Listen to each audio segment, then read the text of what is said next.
natuto sa panaginip. Isang gabi noon, ako'y nanaginip. Mag-isang gitna ng tubig sa tindi ng amoy at kalat sa gilid. Alam ko na agad na ito'y ilog, pasig. Saklolo, ito'y aking sigaw. Walang makarinig, walang nagdaraan. Ulila ang gabi, ulilang kailan. Ang matinding takot ang nararamdaman. Ilog na itim, samo ako sa iyo. Sa alon mong dilim, maliligtas ba ako? Ano iyang turang binging-bingi ako sa mga basurang nasa katawan ko. Kaibigang tabla na magkakapitan.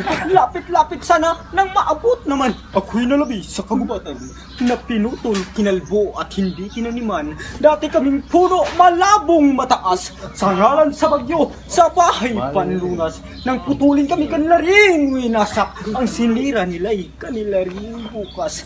Wala na bang isda? Wala na bang buhay na magkakarinig sa aking panawagan? Pati hangin yata'y walang pakialam sa kapal ng usok na nakabalatay. Lumubog ako. Hindi na kaya sa dumi ng tubig at amoy basura.